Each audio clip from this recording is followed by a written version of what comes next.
화평과 덕을 세우는 크리스찬이라는 제목으로 함께 은혜를 나누고자 합니다. 우리 옆에 계신 성도님에게 화평과 덕을 세웁시다 인사하겠습니다. 예수님께서 어느 날 말 못하는 귀신을 쫓아냈을 때 예수님을 비난하는 사람들이 있다는 것이 참 놀랍죠. 그런데 예수님을 그와 같이 비난한 사람들이 예수님이 바알세불을 힘입어서 귀신을 쫓아낸다고 그렇게 했습니다. 그러자 예수님께서 참 기가 막히시지만 또 그들이 무지하니까 말씀을 가르쳐야죠. 비록 사탄이라 할지라도 사탄은 참 나쁜 존재고 온갖 못된 짓을 하는 그와 같은 귀신의 왕인데 아무리 사탄이라 할지라도 자기들끼리 귀신을 쫓아내고 서로 물고 찢고 싸우면 그 나라가 어찌 세워지겠느냐. 평화의 나라, 화목의 나라, 행복한 가정이 물고 찢고 싸워서 되겠습니까? 그건 당연하죠. 그런데 귀신의 나라도 그렇다는 것입니다. 사탄끼리, 그 귀신끼리 서로 싸워서 그 나라가 세워질 수 있겠느냐? 어떤 단체든지 어떤 나라나 사회든지 뭉치지 않으면 세워질 수 없습니다. 우리가 발가락 하나만 아파도 제대로 못 걷습니다. 아니 온 뼈가 다 건장하고 그런데 발가락이 그냥 가시 하나 찔렸어요. 그런데도 걷는 것이 부자연스럽습니다. 아니 발가락에 겨우 가시 하나 찔렸는데 그것이 온몸에 영향을 주는 것입니다. 손톱 끝에 아픈 것이 하나 있어도 그걸 가지고 세수하고 활동하는데 지장이 많습니다. 우리의 가정과 이 사회와 삶 가운데 작은 것이라 할지라도 무시할 수 없어요. 화평과 덕을 세우지 않으면 평화가 없습니다.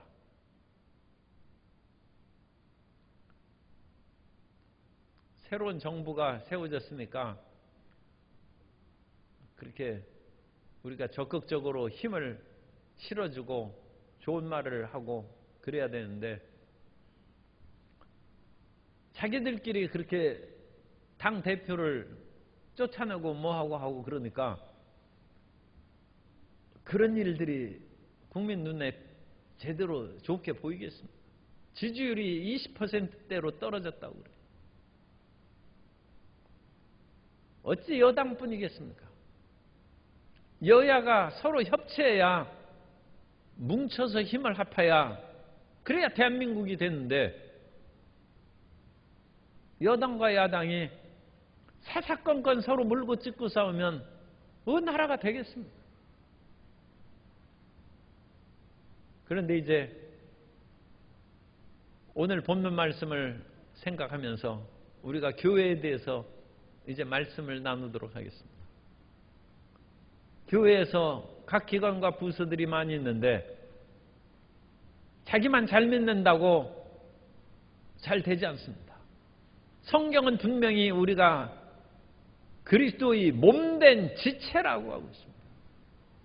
우리 모든 사람이 예수 그리스도의 몸된 지체인데 지체 중에 하나가 아프고 또 지체 중에 서로 잘못된 것이 있으면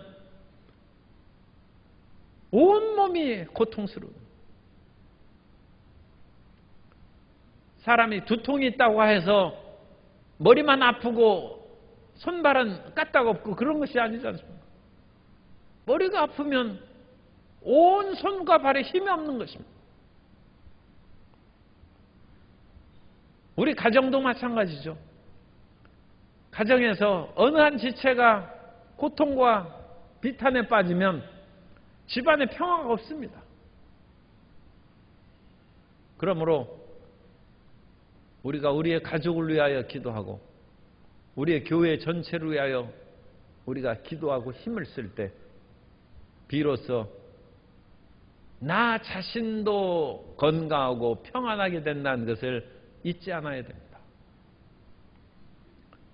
그런데 이와 같이 가정과 교회가 어지럽고 시끄러우면 우리가 남 탓하기가 쉬운데, 오늘 말씀에 보면 내가 다른 사람에게 거침이 되지 않는지 그거 조심하라는 것입니다. 13절에 그런즉 우리가 다시는 서로 비판하지 말고, 비판하는 것은 서로 찌르는 것이죠. 잘되기 위해서. 그런데 탤런트 김혜자 씨는 꽃으로라도 때리지 말라고 그랬어요. 남을 비판하고 아프게 하는 것이 꽃향기 나는 그것으로 때려도 그 상처로 인하여 고통을 받는다는 것입니다. 그러므로 사도 바울이 다시는 서로 비판하지 말고 도리어 부딪힐 것이나 거칠 것을 형제 앞에 두지 아니하도록 주의하라. 문제는 너에게 있다는 거예요. 너에게 있다. 너 자신이 믿음이 강하고 지혜로운지는 몰라도 부딪힐 것이나 거칠 것을 형제 앞에 두는 사람, 그것이 너 자신인데 너 자신이 그렇게 하지 않도록 주의하라는 거예요. 오늘날 이 세상은 엄청나게 다양한 사회입니다. 예전에 우리가 동네 안에서 살 때는 그 동네의 법규만 지키면 됐는데, 이제는 다른 동네하고 다 그것이 터져가지고 다른 동네의 그런 관습도 우리가 인정해줘야 돼요. 그러니까 살기가 힘들어요. 그런데 한국 사회에서는 그래도 대충 비슷하죠.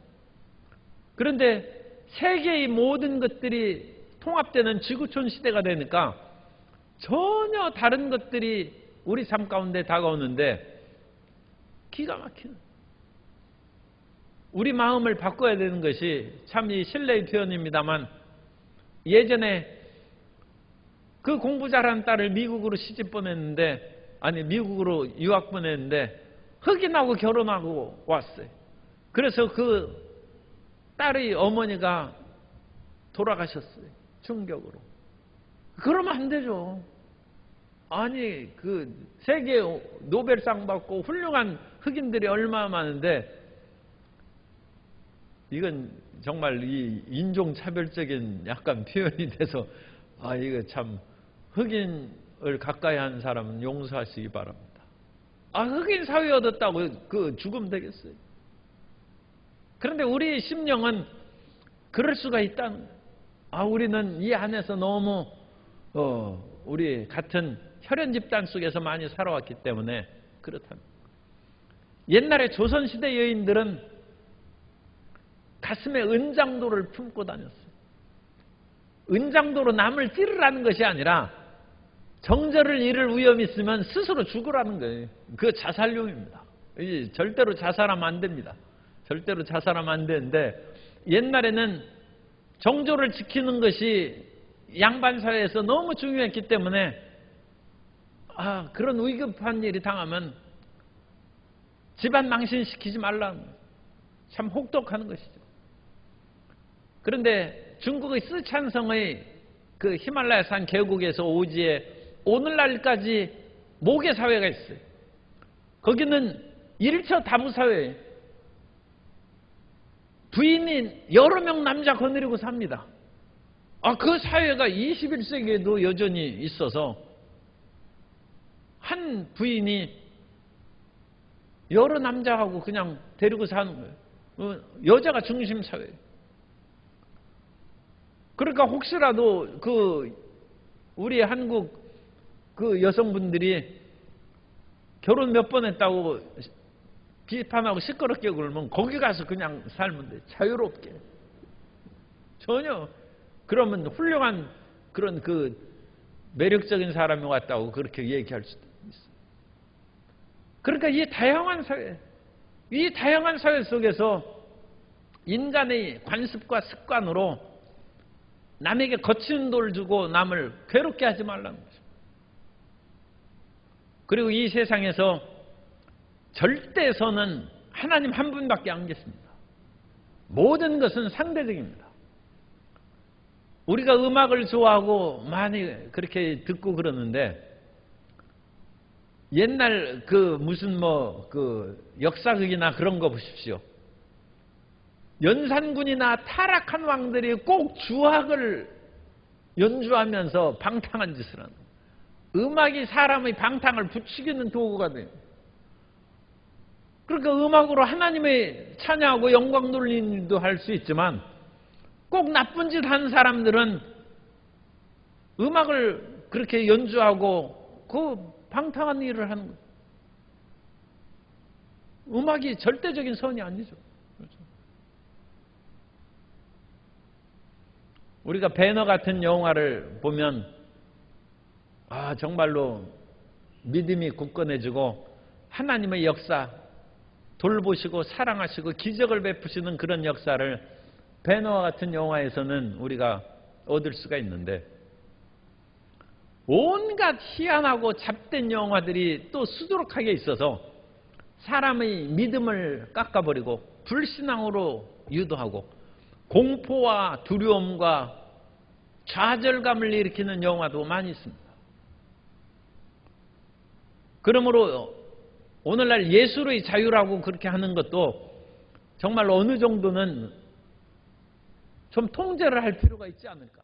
이러면 또 이 자유의 예술가들이 또 공격할지 모르겠습니다만 모든 것이 가하나 모든 것이 사람을 유익하게 하는 것입니다. 그런 예술이나 그런 것들이 사람에게 거침의 돌이 되고 사람을 괴롭게 하는 것입니다.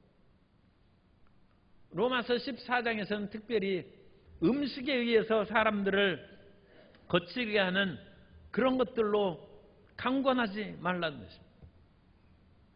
그래서 상대방이 꺼리는 것을 굳이 하도록 그렇게 시키면 안 돼요.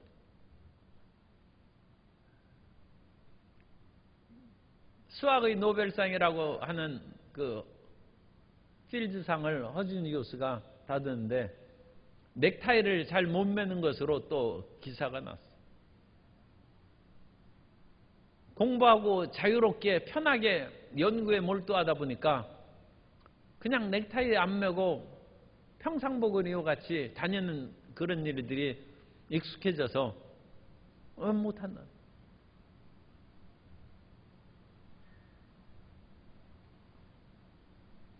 그리고 사실 미국에서 이제 학위를 하고 온 사람들은 학교 강단에서도 그냥 청바지 입고 티셔츠 입고 와서 탁자에 걸터 앉아서 강의하고 그런 분들도 있어요. 미국에서 교수들이 그렇게 하니까 자기도 그거 배워가지고 몇십 년 전에 한국 교단에서 그와 같이 강의를 하는데 굉장히 이질적이죠.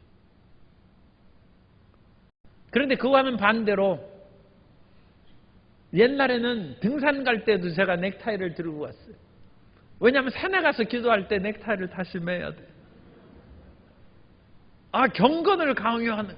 아니 거기 가서 정상에 올라갔으면 땀도 나고 그러는데 자유롭게 기도해야지. 거기에서 다시금 넥타이를 매고 기도하고 또 예배드리고 예배드린다 해서 어느 분은 설악산 갈 때도 넥타이 매고 설악산.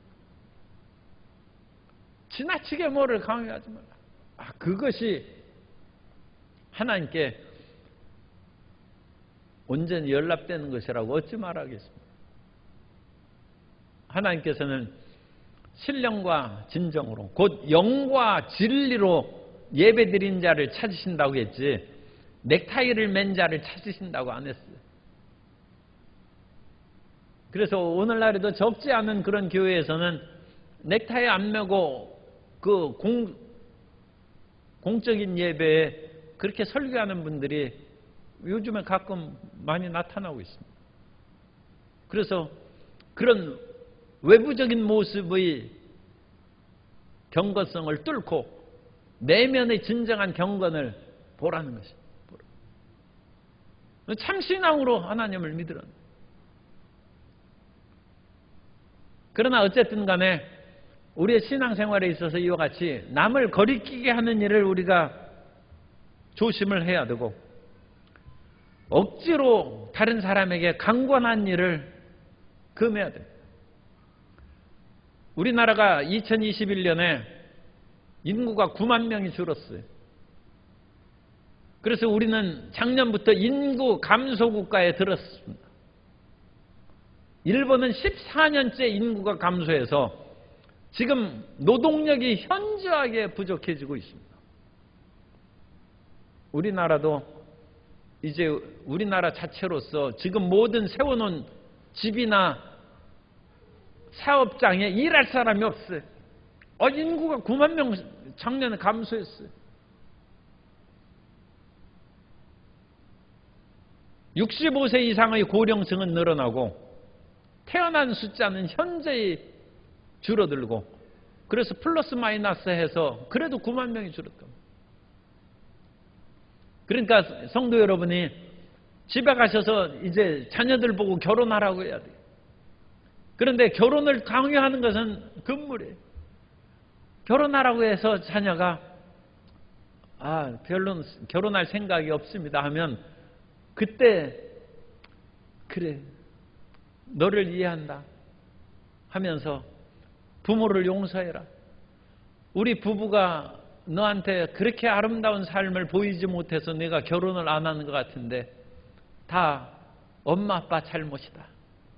그렇게 오히려 회개해야 돼. 그러면 자녀가 부모님의 결혼 생활을 아주 나는 긍정적으로 생각하는 것을 보여주기 위해서라도 빨리 결혼하죠. 그래야지 그 엄마가 결혼 안 하고 그러면 뭐 하면서 강요하고 오히려 위협하고 그러면 더 안 하는 것이죠. 결혼 안 하는 것은 다 내 잘못이다. 엄마의 결혼 생활이 행복하지 못한 것처럼 보여서 내가 그같이 결혼을 안 한 것 같아서 내 마음이 아프다. 그러면서 이제 약간 우는 듯한 그런 모습을 보이면 자녀가 내가 효도를 해야지. 엄마가 저렇게 아파하시는데 부모님의 결혼 생활이 성공적이었다는 것을 내가 결혼함으로써 보여줘야 되겠다. 어쨌든 강요하는 것은 안 된다. 강요. 교회의 모든 일에 있어서도 강요함으로써 이 일이 되는 것이 아니라는, 그것이 오히려 거침돌이 된다는 것입니다. 그러면서 주의 형제들 앞에서 항상 예의 범절을 지키는 것이 좋습니다. 가까울수록 예의를 지켜야 되고 친할수록 예의를 지켜야 됩니다. 하나님 앞에서도 예의를 지켜야 됩니다. 하나님께서 우리를 사랑하사 독생자 예수님을 주시기까지 우리를 사랑하셨지만 사람 앞에서 우리가 함부로 대하면 그 사람이 그 자리에서는 얘기 안 할지라도 집에 가서 곰곰이 생각합니다. 저 사람이 저렇게 함부로 말하고 행동한 것은 나를 업수히 여기는 것이 아닌가. 그래서 약간 기분이 나쁘고 자존심이 상한 거에 대해서 우리가 집에 가서 깊이 생각합니다. 내가 무슨 실수한 것이 있는가? 저 사람에게 내가 가볍게 보이진 않는가? 사람과의 그런 관계에 있어서도 예의 범절을 지키지 않으면 가까운 사이에서도 그런 생각이 들 때가 있습니다. 하나님 앞에 떨며 두려라고 했습니다. 우리가 하나님 앞에 더 겸손하고 낮아진 마음으로 하나님 앞에 나아갈 때 기도 응답을 더 쉽고 은혜롭게 받게 될 줄로 믿습니다. 하나님 앞에 조를 때도 사람 앞에 그 모든 것을 간구할 때도 어느 정도 그 사람의 체면과 그것을 생각해요. 무지막지하게 그거 하면 되겠습니까? 그런데 모든 인격의 근원이 되신 하나님, 모든 높아짐과 모든 사람을 보살피고 인정해주고 각 사람의 위치를 아름답게 정해 주신 하나님 앞에서 우리가 예의를 지키고 거침이 되지 않도록 우리가 기도하고 예배드리고 하나님을 섬길 때 하나님께서 우리 모든 사람에게 복을 주십니다.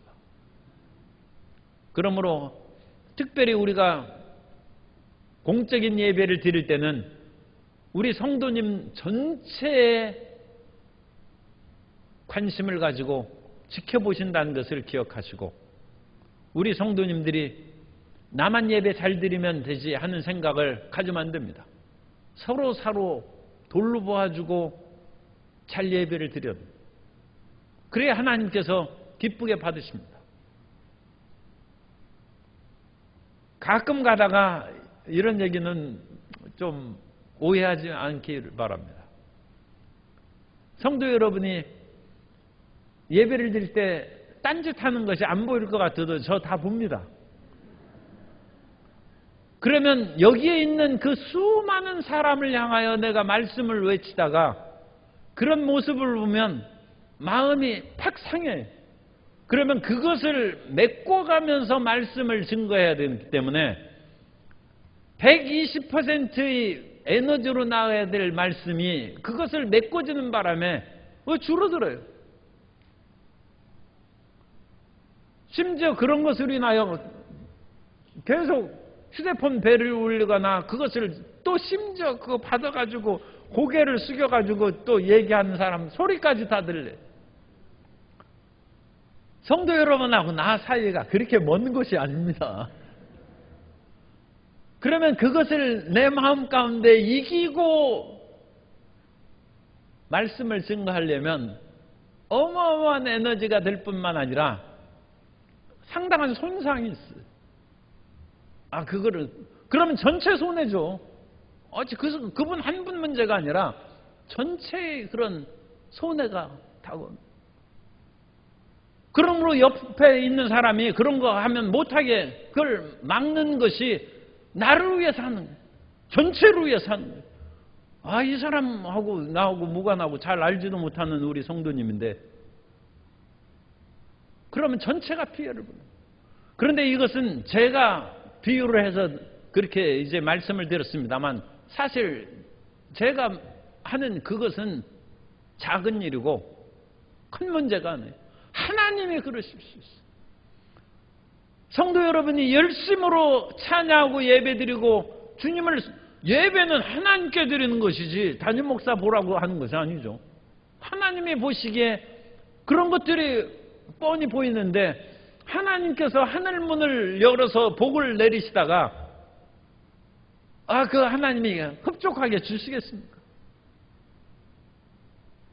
그 공동체가 손해를 봅니다. 그 공동체에 하나님의 축복과 은혜가 많이 안 임할 수가 있어요. 그건 하나님이 하시기 때문에 제가 감히 뭐라고 하겠습니까? 그러나 제가 보기에도 그런 일이 마음에 거스리고 방해를 받는다면 하늘의 천군 천사들 보기에도 덕스럽지 않을 것이고 하나님께서 마음껏 축복하는 일을 하시기에 장애가 되는 거침돌이다. 그러므로 우리 예배를 드릴 때 봉사자들이나 그런 분들은 전체 예배의 덕스러움을 위하여 그것을 잘 관리하고 살피고 뒤에 서서 이와 같이 살펴보는 것은 예배드리러 오는 분들만 인사하고 있는 것이 아니라 교회 안에 있는 모든 것들을 살피는 천군 천사의 일을 행하는 것입니다. 남녀 선교회가 예배 우리 문에 서 있을 때 마치 천군 천사가 지키는 것처럼 흑암의 세력 또 거기에서 서 있는 것을 보고 마음에 어두움이 있는 사람은 교회에 들어오려 하다가 가는 거예요. 그건 영적으로 그 세력을 쫓아내는 거예요. 그리고 예배드리는 중에서도 그것을 깨어서 항상 살펴봐야 돼요. 거침돌이 되지 않아요. 하나님 앞에 거리낌이 없도록 우리가 예배를 드리고 음식 문제에 있어서도 거리낌이 없도록 우리가 식사를 하고 하나님을 온전히 섬기는 그런 생활을 해야 로마 교회가 잘 되는 것이고, 그럴 때 하나님의 영광이 그 교회에 충만히 임하사 모든 사람의 병이 신속하게 치료되는 것이고, 하나님께서 기뻐하시는데 위대한 기적이 나타나야죠. 참 이것은 저 자신부터 말씀드리기가 참 우리 교회를 통하여 송구스럽지만, 한국 교회가 예배를 얼마나 많이 드립니까? 그런데 기적이 그렇게 많지 않은 것 같아요. 기적은 하나님이 주시는 것이죠.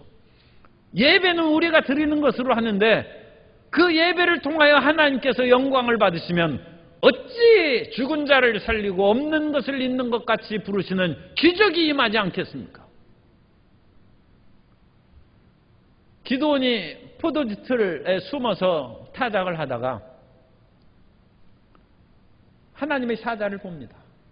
하나님의 사자가 기드온 보고 큰 용사여, 야훼께서 너와 함께 계시다. 그러자 기드온이 반문합니다. 하나님이 함께 계시는데 제가 어찌 초라하게 포도주 틀에서 숨어서 타작하고, 저 자신뿐만 아니라 그 말씀은 이제 생략되어 있습니다. 온 국민이 그와 같이 미디안의 압제 속에서 고통당하는 이 현실이 하나님이 함께 계시는데 어찌 있을 수가 있습니까? 기드온뿐만 아니라 온 나라가 하나님의 기뻐하심을 제대로 받지 못한다는 거예요. 하나님이 함께 계시면 어찌 미디안이 이스라엘 백성들의 곡식을 약탈해가고 자기가 심고 거둔 것을 숨어서 타작하는 그런 굴욕과 비참한 형편을 당하게 하겠습니다.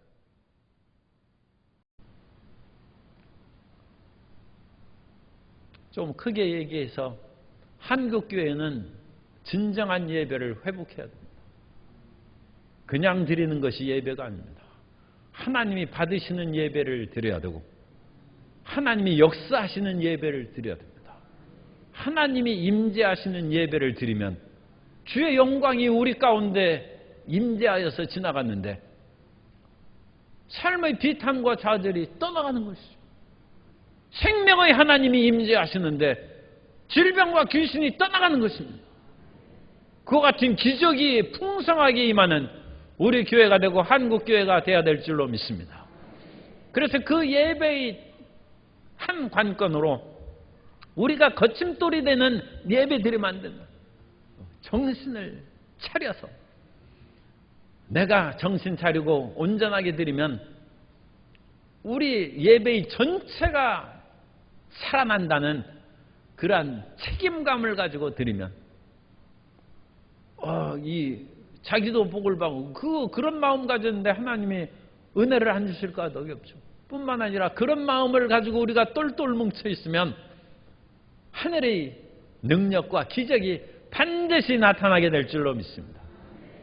그래서 거침이 되지 말라는 것입니다. 다니엘서 6장 26절을 읽어드리면, 다니엘서 6장 26절에 내가 이제 조서를 내리노라. 내 나라 관할하에 있는 사람들은 다 다니엘의 하나님 앞에서 떨며 두려워할지니 그는 살아계신 하나님이시요 영원히 변하지 않으실 이시며 그의 날은 멸망하지 아니할 것이요 그의 권세는 무궁할 것이며. 그 하나님의 역사를 체험하고 다니엘이 하나님 앞에서 떨며 두려워하라. 하나님 앞에 좋으신 하나님이십니다만 그리스도의 보혈로 우리를 값없이 사시고 씻어준 하나님이십니다만 예배 드릴 때만은 떨며 두려워하면서 주님을 경외하면 주님께서 기뻐하시고 우리를 품어주시고 은혜를 내려주실 줄 믿습니다. 할아버지가 손자 손녀를 처음 낳으면 너무 이뻐서 견디지를 못해. 제가 10몇 년 전에 일흔 된 그런 대학 교수로 이제 은퇴한 할아버지를 만났는데 주일날 설교하러 갈 때마다 손자 자랑을 갈 때마다. 그런데 옆에 여든된 은퇴 교수님이 하도 그러니까 나한테 목사님 저거 오래 못 갑니다. 연배가 10살이나 많으니까 그렇게 말씀하셨어요. 그런데 그렇게 이뻐하던 할아버지도 옛말에 할아버지 수염을 하나 뽑고 2개 뽑고 3개 뽑으면 저리 가라고. 그렇게 사랑하는 손자도 예의를 지켜야죠. 할아버지를 두려워할 줄 알아야죠. 그래야 할아버지가 그 자녀를 계속 기뻐하고 사랑하고 또 먹을 것도 주고, 이 손자에게 내 산 있는 거 이 손자한테 줄까? 그 마음을 갖죠. 그런데 할아버지가 이뻐한다고 해가지고 무지막지하게 수염이나 뽑고 이와 같이 거칠게 굴고 그러면 이놈은 싹이 노랗구나. 둘째한테 줘야 되겠다. 마음 바뀌는 거예요. 하나님 앞에 떨며 두려워하면서 거침돌이 되지 아니하고 하나님을 예배함으로 주님께서 예비하신 그 복을 다 받아 누리는 성도 여러분 되시기를 주님 이름으로 축복합니다. 그 하나님의 나라는 먹고 마시는 나라가 아니라는 것입니다. 그래서 먹고 마시는 것은 우리를 유익하게 하는 것이 없어요. 우리가 안 먹으면 죽죠. 그렇지만 고기를 먹건 채소를 먹거나 그것이 크게 유익하지 않답니다. 그러므로 먹고 마시는 것에 너무 매어 달려서 그렇게 살 필요가 없고, 또 음식 문제에 있어서도 특별히 다른 사람에게 이거 먹어라 저거 먹어라 절대로 강요하지 마십시오. 제가 그것으로 인하여 아주 곤욕을 치른 적이 있어요. 일본에 있을 때 그 조 목사님, 조영기 목사님 사모님 김성애 총장님이 오셨는데 그 권사님이 아구찜 요리를 또 잘한다고 해가지고 그것을 가져왔어요. 그래서 아구찜 요리를 풍성하게 해서 저녁에 성회가 있는데 그 교회에서 식사를 했어요. 그래서 그걸 딱 차려놨는데 권사님이 계시고 내가 그 옆에 앉아서 이렇게 하는데 이 총장님이 한 점도 안 드시는 거예요. 그래서 제가 실수를 했습니다. 이 아구찜 이렇게 맛있게 했답니다. 그래서 한번 드셔보시죠. 그랬더니 총장님 내키지 않는 듯이 그냥 한 점 잡수셨어요. 그리고 이제 설교하셨는데 설교 끝나고 나서 방에 이제 제 사무실에 들어오더니 쓰러지셨어요. 어지럽고 막 그렇답니다. 그래서 속이 체한 거예요. 그래서 앰뷸런스를 부를까요? 그랬더니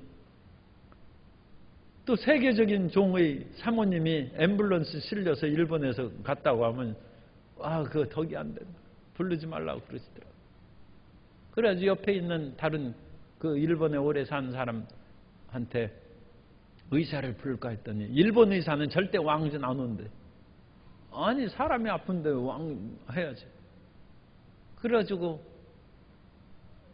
제가 아는 그 신주쿠에 있는 한인 의사가 있어요. 제가 쫓아갔어요.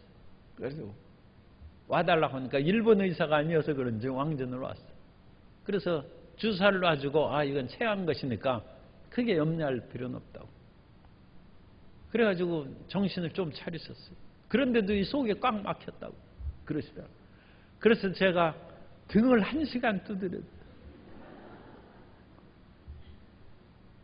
그래가지고 겨우 내려가시고 살아나셨어요. 절대 남한테 음식 이렇게 강권하고 그러는데 그거 본인이 알아서 뭔가 마음이 꺼림칙하니까 안 먹는 거예요. 보통 때는 얼마든지 아구찜이 얼마나 맛있어요. 그런데 상황에 따라서는 그게 독이 될 수 있거든. 그런데 그걸 권하니까 그걸 드신 거예요. 그런데 그것을 김성희 총장님이 몇 달 뒤인가 훨씬 뒤에 조영교 목사님하고 오셔서 또 같이 식사하는데 옛날 음식 먹을 때 한 목사가 권해서 총장님 그 얘기 더 이상 안 하기로 했지 않습니까? 해가지고 제가 말을 딱 막았어요. 조 목사님한테 또 그렇게 해가지고 했으면 내가 또 혼났을 수도 있어요. 목사님 아무 말씀도 안 하시더라고요. 음식 먹는 것은 사람을 세우는 것이 아닙니다. 그러니까 어쨌든 알아서 드시도록 아무리 정성을 들여서 차렸다 할지라도 드시면 좋고 안 드시면 그런가 보다 해가지고 안 드시면 자기가 먹으면 되지. 자기가 맛있게 요리했으니까. 그죠? 절대로 음식을 권하죠. 하나님의 나라는 먹고 마시는 데 있는 것이 아니니까.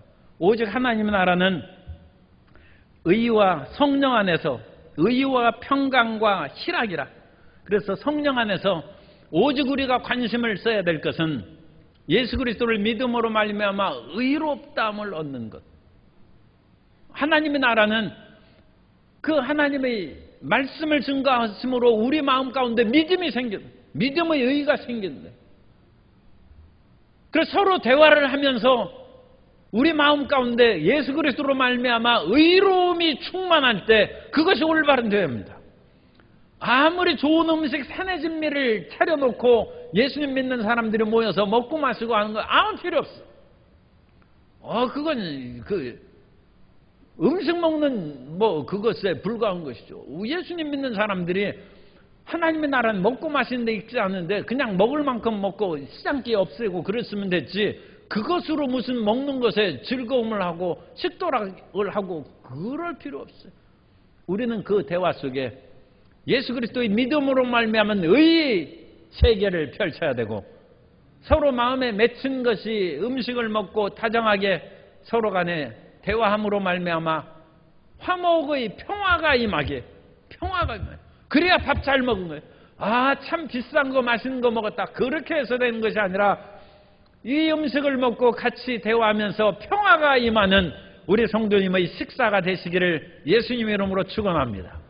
왜 평강이 이러면 평강이 있고 그것을 통하여 기쁨이 충만하고 희락이죠. 기쁨이 충만해야지 밥 먹고 싸우고 그러면 또 안 되죠. 그래서 우리는 어떤 식사나 어떤 모임이나 그 결과를 봐야 돼요. 하나님의 나라는 이 모든 모임을 통하여 의가 충만한가, 평화가 충만한가, 기쁨이 충만한가. 그러면 하나님의 나라가 임한 자리입니다. 그리고 하나님의 나라가 임한 자리가 아니면 아무리 좋은 호화로운 곳에서 음식을 먹고 멋진 곳에서 모였다 할지라도 거기 나오니까 마음에 믿음이 좀 답답해져. 기쁨이 없어. 평화가 없어. 그건 하나님의 나라가 임하는 것이 아닙니다. 그건 잘못된 자리에 앉은 것입니다. 그러므로 우리는 그것을 분명하게 분석하고 파악할 수 있어야 됩니다. 그래서 우리는 이와 같이 의와 평강과 희락으로 그리스도를 섬기는 자는 하나님을 기쁘시게 하며 사람에게도 칭찬을 받느니라. 그러면서 어떤 음식을 먹거나 여기에서는 특별히 고기와 포도주에 대해서 얘기합니다. 고기와 포도주로 말미암아 사람을 무너지게 하지 말라. 그렇다고 해서 물론 믿음이 강한 사람들끼리 있으면 포도주도 먹어도 되고 고기도 먹어도 돼요. 그러나 믿음이 강한 사람과 약한 사람이 섞여 있을 때는 믿음이 강한 사람도 고기 먹지 말라는 거예요. 믿음이 강한 사람도 포도주 마시지 말라는 것입니다. 믿음이 강한 사람들이 다 있어서 자유로운 사람끼리는 별 상관없죠. 그런데 그 가운데 믿음이 강한 자, 약한 자가 섞여 있으면 믿음이 강한 자는 절제하라는 거예요. 나중에 혼자 먹든지 먹지 말라는 거예요. 절제하라는 거예요. 그래서 믿음이 약한 자가 거리끼게 하는 일을 하지 않는 것이 평화를 가지고 그것이 교회의 거침돌을 없앰으로 교회가 그것으로 인하여 단단해지고 부흥하고 성장한다는 거예요. 그래서 나는 믿음이 강하니까 내 마음대로 한다. 그래가지고는 서로 간에 찔리는 일이 가득해서 그 단체와 교회가 성장하고 화합하는 데 어려움을 갖는다는 거죠. 믿음이 강한 자가 참아야죠. 아버지가 참아야죠. 그래야지 자식을 돌보지 아버지가 화나서 집을 나가버리면 그 집은 무너지는 것이죠. 아버지가 참아야죠. 믿음이 강한 자가 참아야죠. 아버지가 강하다고 자식을 집 나가게 해서 그 집안이 되겠습니까? 강한 자가 참으라는. 그리고 연약한 자는 그 모든 일에 있어서 자기의 믿음을 굳게 지켜야지 자기의 믿음이 없는 것을 따라서 고기 먹고 그러지 말라는 거예요. 나는 이거 먹으면 조금이나 마음에 좀 거리낀다 하면 아무리 주변에서 믿음이 강한 자들이 괜찮다고 하더라도 먹지 말라는 거예요. 그 사람은 우상 제물을 알고 고기를 먹음으로 탈이 날 수 있어요. 믿음이 약한 자는 자기 믿음을 지키고 믿음이 강한 자는 절제하고 그래서 서로 거리끼는 거침돌이 되지 않을 때 교회가 안정하고 성장하고 부흥한다는 것입니다. 그것은 가정에서도 마찬가지입니다.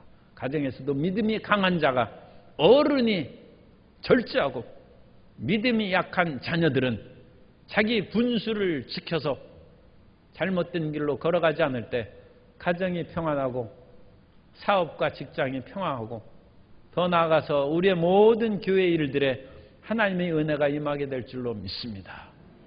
평화의 그런 사자가 되어서 화목과 덕을 세우는 우리 모든 성도님 되시기를 예수님 이름으로 축원합니다.